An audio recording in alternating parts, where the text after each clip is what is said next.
Thank you for listening to the show on Really Big Something Channel. April 11th, 2018.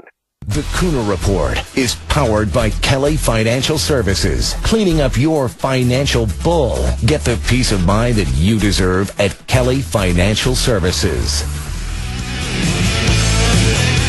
Okay, my friends, should we go to war against Russia in Syria?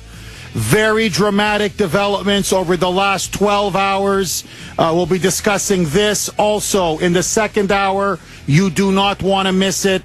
Paul Ryan, the rat, the rhino, says he's now not seeking re-election. What does this mean for Republicans? And in the final hour, Robert Mueller, James Comey, all of them now getting ready to go after President Trump. Trump now weighs the nuclear option of whether to fire Mueller.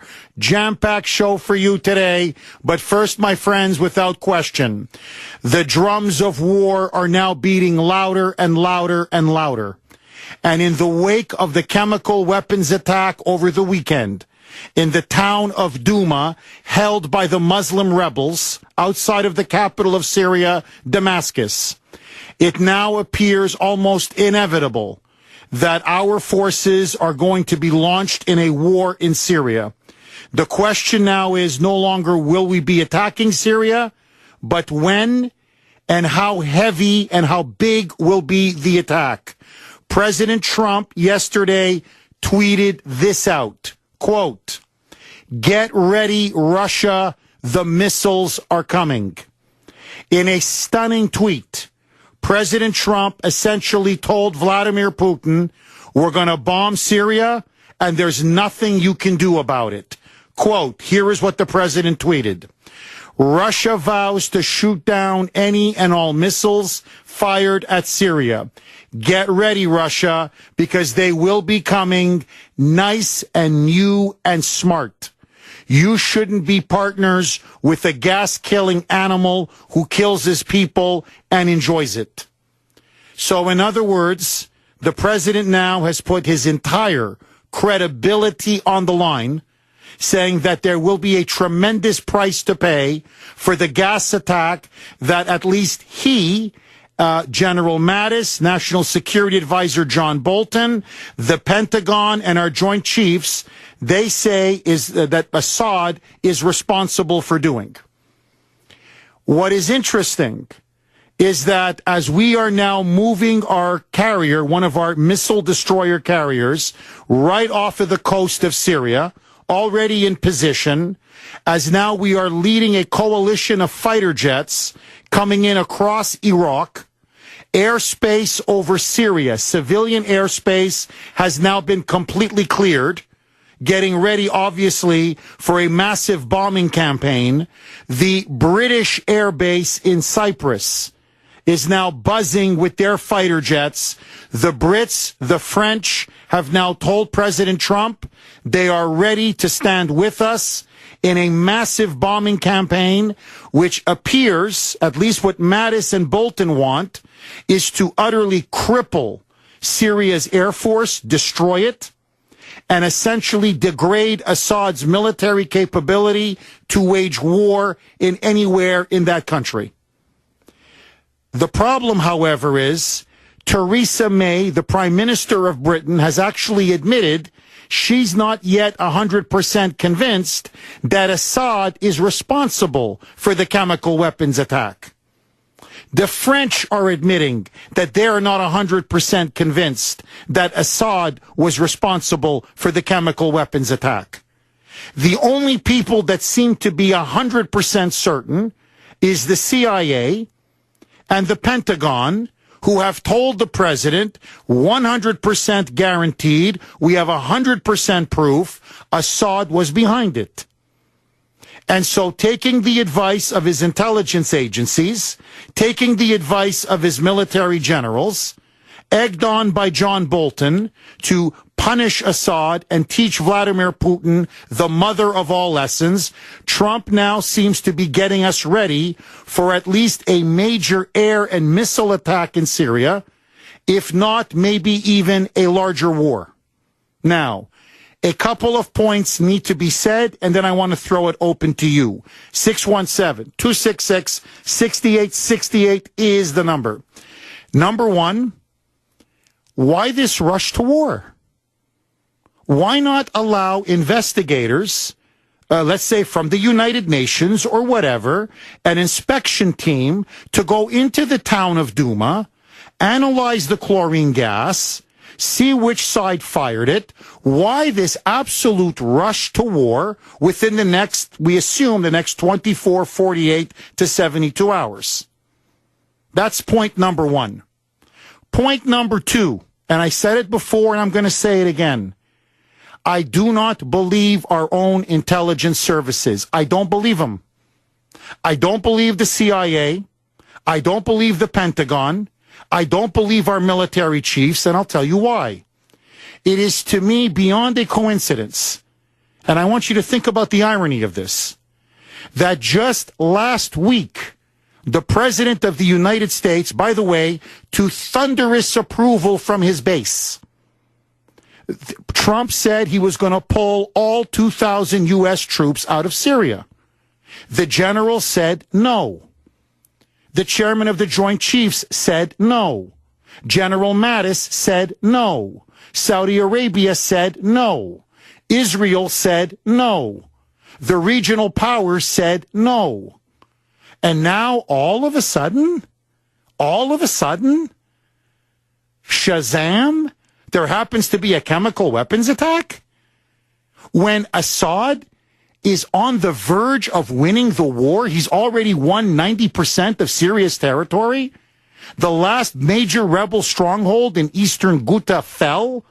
He's now conducting a mopping up operation. And now all of a sudden, he does the only thing that could cost him his victory by gassing a small town, killing 40 civilians and injuring several hundred. It is sheer lunacy. Assad would have to be the mother of all idiots. Putin would have to be the mother of all idiots to have been behind this chemical weapons attack. And what nobody is asking is, who are the rebels that occupy and hold the town of Duma? Notice, the media is not asking that question. They just mention them as the rebels. But what kind of rebels? Who are they? What are their goals? What are their objections? How come their objectives? How come nobody is asking these fundamental questions except Jeff Kuhner? Well, let me tell you what the mainstream media, the warmongers and the war party do not want you to know. The army that occupies, the group that occupies that town of Duma, the name says it all, is called the Army of Islam. It is in fact tied to the Al-Nusra Front, which is a radical Sunni fundamentalist terrorist group. They are infiltrated with Al-Qaeda and ISIS. The Army of Islam's goal, listen to this, is the extermination of all Christians and Alawites, who are a sect of the Shia, all Christians and Alawites in Syria. They openly call for the annihilation of all non-Sunni Muslims in Syria. Their objectives are genocide. In fact, their slogan is, the Alawites to the wall, the Christians to Beirut. Meaning, let's massacre the Alawites, shoot them up against the wall, and the Christians, either we kill them or we expel them to neighboring Lebanon into their capital, Beirut. You're going to trust them? You're going to take their word that this was Assad? Moreover, this is not Jeff Kuhner's opinion. The United Nations itself, the entire Arab media, everybody concedes that both sides have chemical weapons. It's not just Assad and Putin, backed by Iran as well, who have chemical weapons. The rebels, the Islamists, also have chemical weapons. So they could have easily, and I think that's exactly what happened, engaged in a false flag operation in which they gassed their own people, because of course the cameras were right there on the spot. You've got kids like basically choking from the chlorine gas. And there they are with the cameras filming them right there. And then they blast out those images, which I have to tell you are absolutely horrifying. Horrifying. As a father of 2 children, I am absolutely repulsed and disgusted by this. So I can understand why the president is seething, why he's absolutely outraged by this. But that was the point of the false flag. To play on our emotions, to tug on our heartstrings, to so outrage the Western public and the American public that it would trigger a massive military intervention. And now it appears that the Islamist rebels are several hours or several days, they are now on the cusp of achieving their goal. Now, what nobody is asking is this. What happens after we launch a military strike on Syria? Everyone's just saying, okay, we're going to punish Assad. Fine. But what happens after? Because it depends on the size and the scale of the strike. But if it's what Bolton wants and what Mattis wants and what the generals around Trump want, then I'm telling you, my friends, we're basically at war with Syria. Because to go after Assad's air force is a major air campaign. To degrade his military capability is not going to be a few Tomahawk missiles and then we go home. And that means then, after we attack Syria, we will be at war with not only the Bashar Assad regime, but we will be at war with Putin, with Russia, who have thousands of troops in Syria, with Iran, who I can't stand, but it is a major power, a country of 70 million people with a large land army and a large navy. We'll be at war with Hezbollah, and we'll be at war with Shiite militias who are going to be pouring in across the Middle East to defend, obviously, the Assad regime. So what we now have is potentially the makings of a major Middle East war. And right now, the Trump presidency, with Mueller breathing down his neck, with now open calls for his impeachment, with the swamp now closing in on him, and his base having elected him not to launch another war in the Middle East, he needs a war now like he needs a hole in the head. And I want to make one final point. If we are going to be launching missile and airstrikes on Syria, that is a declaration of war. Flip it. Imagine if Syria launched airstrikes or Tomahawk missiles on us. It doesn't matter how many people you kill or don't kill. We would consider that an act of war. How come the President of the United States has not gotten the authorization from Congress? If we're going to go to war, the very least that he should do is get the approval and authorization from Congress. So to me, not only would it be highly irresponsible and reckless to launch another war in the Middle East, I believe it would be an illegal war. And to me, what scares me the most, and that's why I got to be honest with you, I am very worried about this bombing campaign, is that the Russians have now come out and said unequivocally, we will consider this an attack on us. Putin has now said publicly, he's put his credibility now on the line, saying we will shoot down any missile, we will destroy any launching site, and if Russian soldiers are killed in this attack, we will shoot every single American plane out of the sky. We are potentially careening towards World War III. And for what? For what? What vital national interest is at stake for the United States? Look, if there is a war between the United States and Russia, I will always side with America. This is my home. This is my country. This is my homeland. But I have to ask the question, Would this not be the most reckless, unnecessary war, maybe since World War I? Whatever you want to say about the Russians, they have major strategic interests in Syria. They have their naval base, which is their access to the Mediterranean.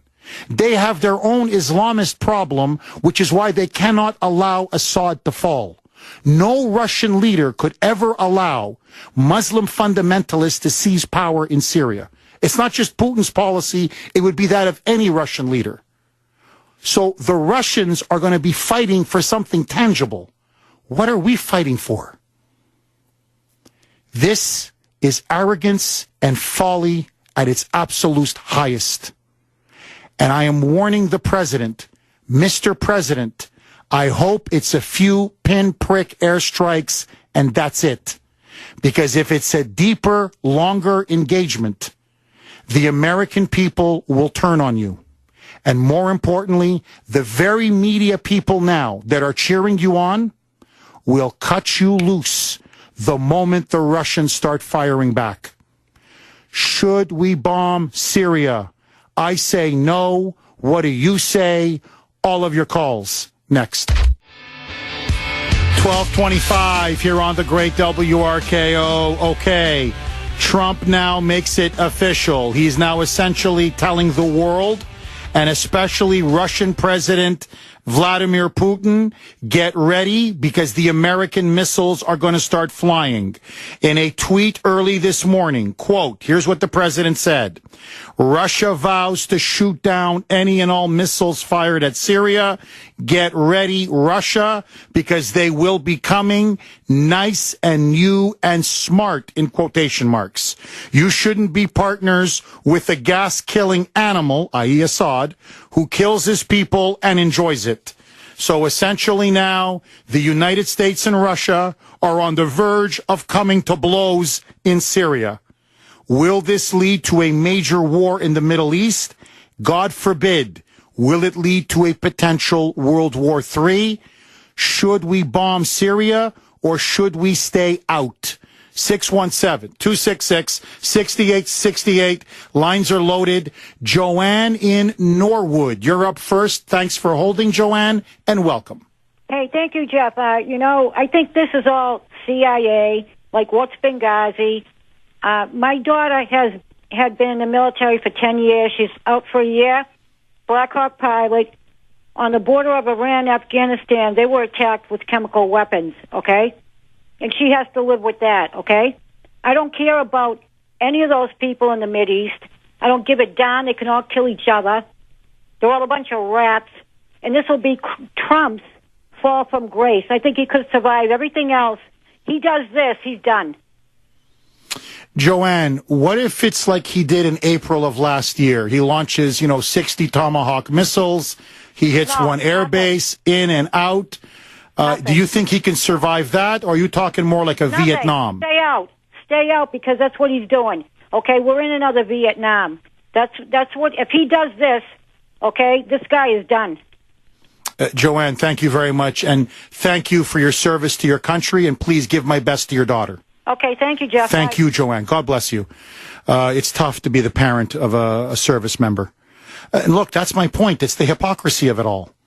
Now we're outraged over a gas attack when our own soldiers have been the victims of gas attacks? I mean, look, I find chemical weapons disgusting. You shouldn't use them, but it's a nasty, vicious civil war. It's been going on for 7 years. And now we're going to risk everything? And if this is a deep military campaign, a broad, deep military campaign, then I'm telling you, my friends, I believe it will become Trump's Vietnam. And it's going to consume and destroy his presidency. If this thing goes more than a day or two, if this is a really serious all-out effort to cripple and decimate Assad's military, then that is a declaration of war. And that means he didn't have the authorization from Congress, and I believe it will be an illegal war. And I think his base has no desire for a war. I don't want a war. Never mind the mainstream media, who, once the American body bags start coming home, are going to destroy him. You see, they're going to praise him at first to suck him in. And then, once it gets really serious, they're going to cut him loose like a cheap date. And I think his support may collapse, and then they can move in and impeach him. The president is playing a very high-stakes game. And my advice to him is stay out of Syria. Or if you go in, if you have to go in, a couple of missile strikes and get the hell out. But the last thing we need is for us to start killing Russian soldiers or shooting down Russian planes because the Russians will respond. And then what do we do? 617-266-6868. I'll take all of your calls next, I promise. But first, even more disconcerting news. Russia now is reportedly moving its Navy vessels into the area around Syria amid an escalation of tensions with the United States. Evan Heidenrich is in the WRKO newsroom. He has all of those chilling details. What are they, Evan? 12:35 here on the great WRKO. Okay, my friends, tune in for the WRKO box office queue to call tomorrow, Thursday, at 8:30, 2:30, and 5:30 for your chance to win a pair of tickets to Josh Groban with Idina Menzel, Friday, November 9th at the TD Garden. For tickets and information, visit Ticketmaster.com. Okay, Trump now tweets out, warning Vladimir Putin specifically, get ready, the missiles are coming. They're coming hard, fast, new, and smart. Listen now to Senator Ron Johnson from Wisconsin, Republican, who I actually think makes a very good point. Wasn't Trump the one who kept telling previously, and he was right, why are our leaders always telegraphing our next move? And here he is, telegraphing our next move. Roll it, Brittany. What do you think about alerting the enemy to what's coming? Well, I didn't agree that when President Trump was signaling what we may do and then delaying until the point where we didn't do it. I think if we're going to strike, we first need to verify exactly what happened so that we are almost certain that we know who's responsible. And then I think we strike without warning. We've given them warning. I understand. The world has given them warning that this is unacceptable behavior, use of chemical weapons. Donald Trump used to say that. You never telegraph your plans to the enemy. He used to hit Barack Obama, President Obama, for that at the time. Why is he telegraphing this? I can't explain it, but he should follow his previous advice. You're not comfortable with this tweet that was sent out this morning? I don't really like reading about it, no. I got to say, on this one, I'm with Senator Johnson. I mean, I don't think you should do it. But if you're going to do it, I mean, he's almost taunting Putin. He's almost rubbing his nose in it. And I'm thinking, what does this serve at this point? I mean, this is not, forgive me, this is not a peeing contest. This is not a, mine is bigger than yours. Look, he's the leader of a great power, Vladimir Putin. He's the leader of a very big, strong military. And they have very, very vital, important interests in Syria. That's why they've been there for 7 years. That's why Russians have died in Syria. So we're getting involved in something that may come back and blow up right in our face. And I just hope the president knows what he's doing. Now, one last piece of information. According now to everything the media is reporting, the European Union, through the World Health Air Control Agency, is now warning all flights to stay away from Syrian airspace. We, as well, have been telling all civilian airliners do not fly over Syria over the next 72 hours. So it seems pretty obvious with our a naval ship now stationed right outside of Syria, with our aircraft pouring in from Iraq. They're now flying in to our air bases across the Mediterranean, with the British air base in Cyprus now on red alert, high alert. It appears now that at least a missile strikes, if not an air campaign, is now brewing over the next 2 to 3 days. So it appears at this moment that an attack is imminent. Should we go to war in Syria? Russ in Dorchester, you're up next. Go ahead, Russ. Hi, Jeff. How you doing? I'm good. How are you? Good, very well, thank you. The point I have to make is, and I'm going to ask you a question. The military people that are around President Trump, like Mattis and the rest of them, Joint Chiefs of Staff, are they holdovers from Obama? No. Oh, some are, but not Mattis, obviously not. Okay, because I know you know as well as I do that Obama purged a lot of top military people that didn't go along with his philosophy and his strategy. Yes. No, Russ, the Joint Chiefs most of them are Obama holdovers. That's what I'm saying. See, many of the generals are Obama holdovers, but Mattis is not. Mattis is Trump's defense secretary.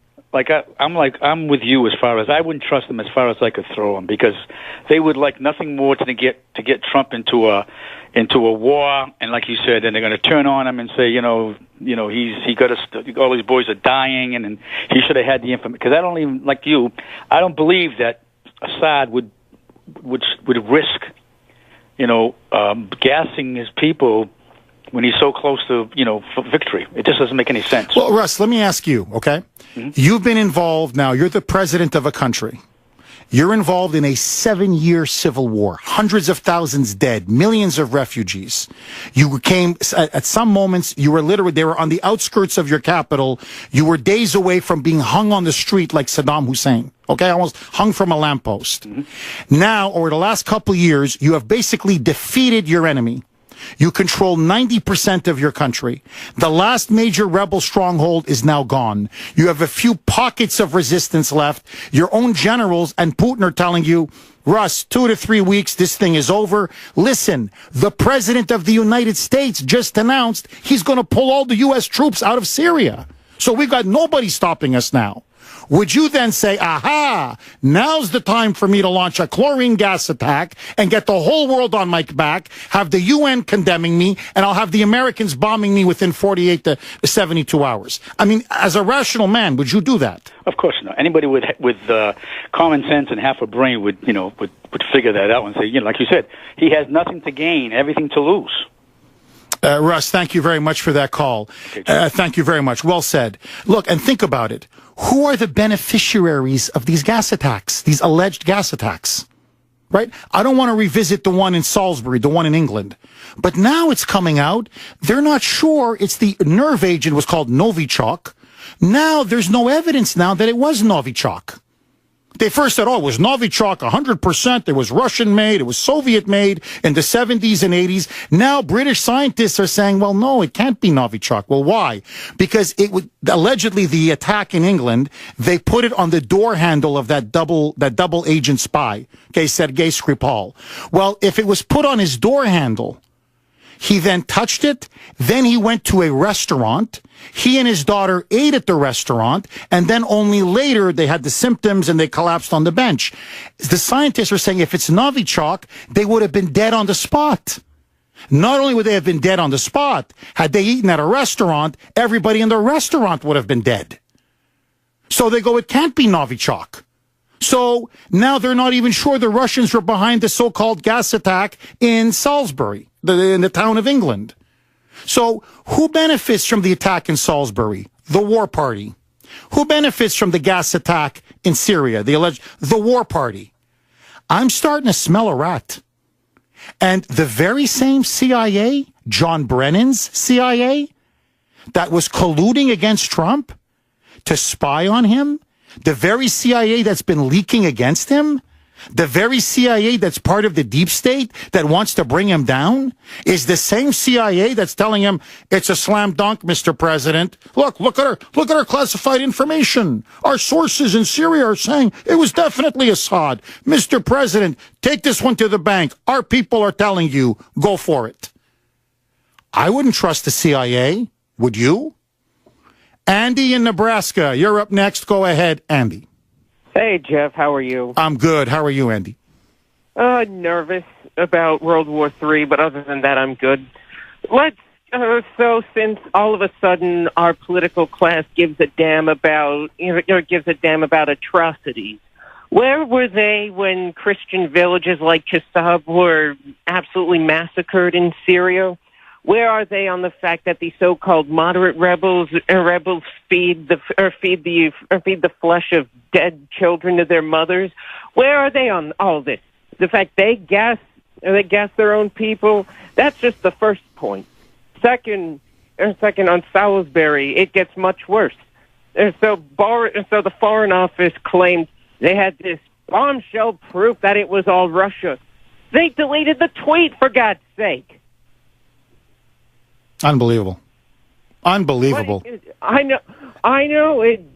Oh, and Andy, I have to ask you something, Andy, because you've called the show many times before. You're a very good caller, and you've mentioned that, Andy, are you 15 or 16? 16. 16, right? You're homeschooled, I believe, correct? Yes. Yeah, it shows. You're highly read. You can see that. You're very well read, Thanks. very well educated. Andy, you mentioned to me that you have a Russian girlfriend, correct? Mm-hmm. What is from Russia, right? Or her parents are from Russia? She's a Russian immigrant. Okay, so she's a Russian immigrant. What is your Russian girlfriend saying? What are her Russian parents saying? What are the Russian people thinking about this looming showdown in Syria? Do they think Putin is going to back down, or they think Putin's going to hold his line? Not a chance in hell are they going to give up give up Assad. They've lost thousands of Russian boys have gone to die in that godforsaken hellhole. And we know why Trump is doing this. He hired the worst people on the planet. You know how many people he hired from GreatAgain.com? The grassroots site where over 40,000 grassroots Trump officials and campaign workers applied for jobs in the administration. You know how many he hired? How many, Andy? None. Are you serious? Yeah. Andy, is it me, or are we getting Hillary Clinton's foreign policy? I think this is Hillary Clinton foreign policy on steroids. I mean, this is. If I wanted World War III, then I would have worked my ass off to see Hillary Clinton win, not Donald Trump. Andy, bingo. Andy, the money quote. Thank you for that call, my friend. John in Northborough. Go ahead, John. Jeff, I've been carrying this idea since Obama came up with the red line, and it's bothering the hell out of me.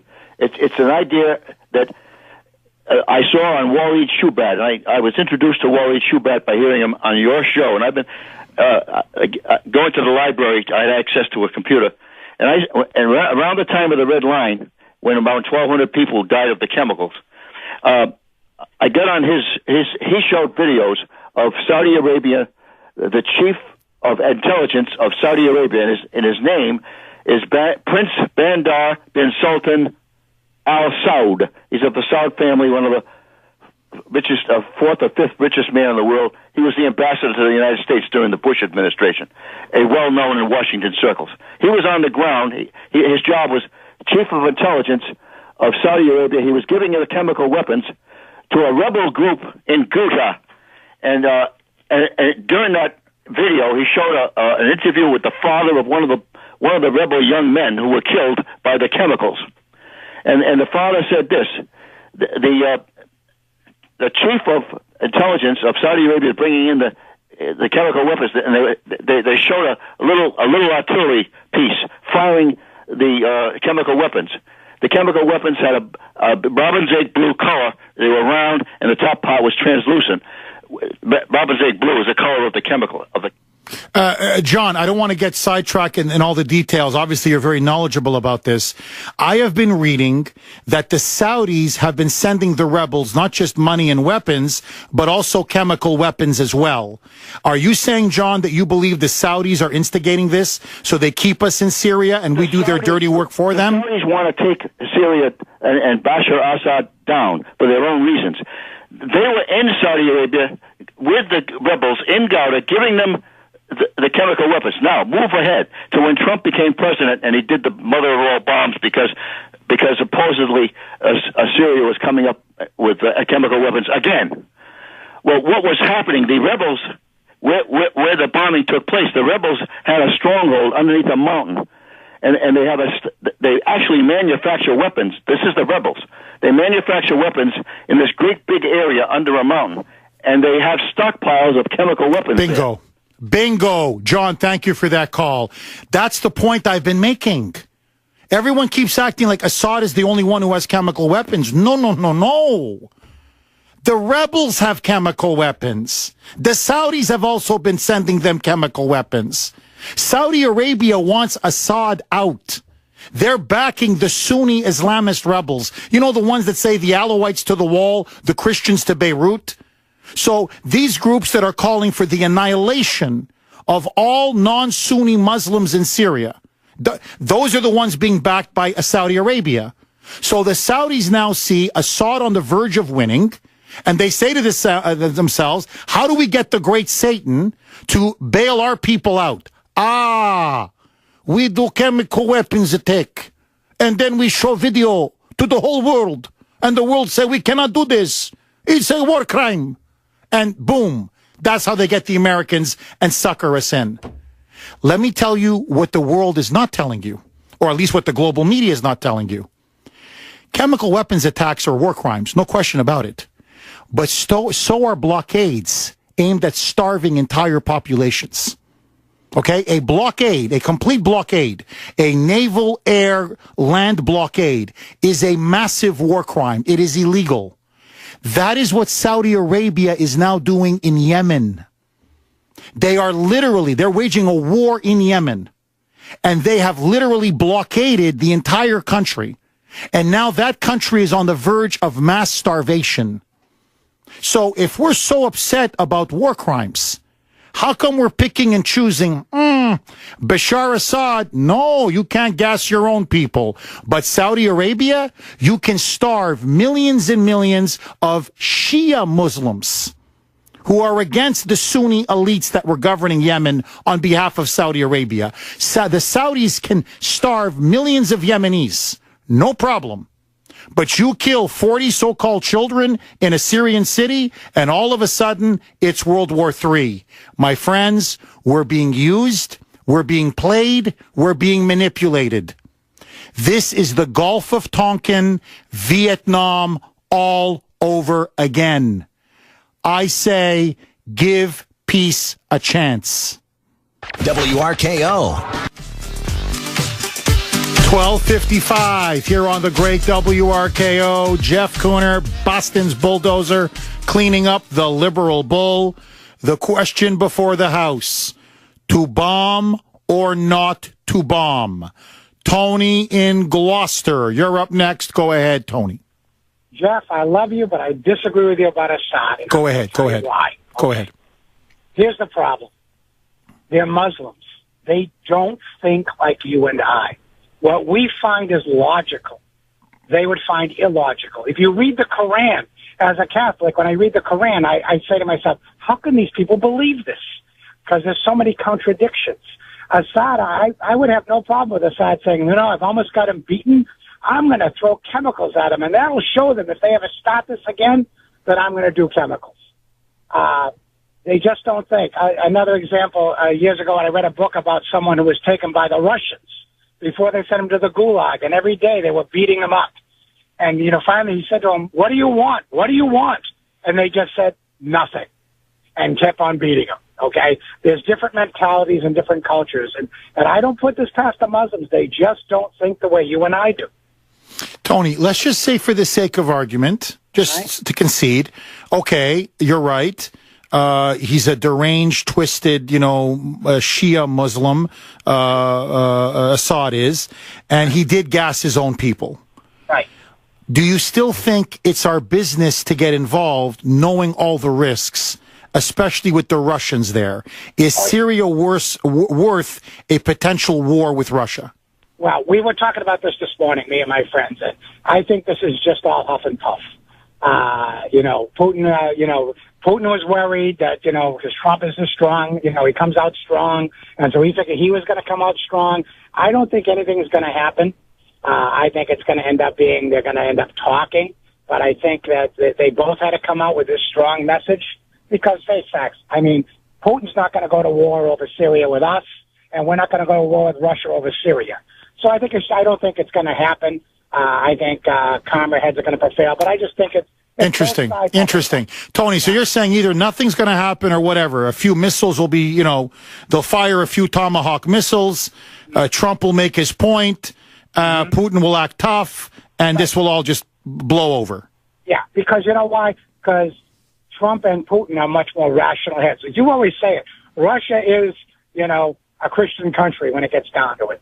And he doesn't want war. He doesn't want war with us. He's not going to start it, and neither is Trump. Interesting. They're going to the motion. Interesting. Yeah. Tony, very good call. Interesting call. Skippy and Southie, you're up next. Go ahead, Skippy. Hi, Jeff. I'd like to talk about the generals and Trump, but if I could. Yes. I think Assad is much like many leaders. They put on a pretense of being religious, but they're actually pretty much secular. Because if Assad was just this madman, he would not be protecting Christians and others that weren't of that same Muslim thing. He would have been. He's not an extremist. I think he's more secular. So I agree with you. I think Assad is being blamed for this, and it's done by rebels. But also, Putin's no dummy. Assad wouldn't do that on his own. Putin would say, "No, why would you do this?" I don't think it happened. I get into, I think it's, like you said, one of those rebel groups had it. But the generals and Trump, in which President Trump, I believe Trump is enamored, impressed by generals. I know he was in the military. He went to a military school. I think he admires their organizational skills and getting the tasks done. So he's on the same mindset. And I think the generals can play off that. And so I think he'll at the final analysis, he'll go with what they want. But you mentioned the key word, the Gulf of Tonkin. Someone should sit down with Trump and show him how it's been done before and before and before, how we've been dragged into an unnecessary war. Skippy, very good call. I agree with you. I think Trump does defer too much to the generals. He had a military background. He went to military school. And I think for whatever reason, they have a kind of a mystical hold on him or a certain appeal to him. And I think when Mattis said we're going to do it, I think Trump, again, didn't listen to his instincts. And I just hope that the result is not World War III. More with your calls next. The voice of Boston is you. On 680 WRKO Boston, an iHeart radio station. It's 1 o'clock.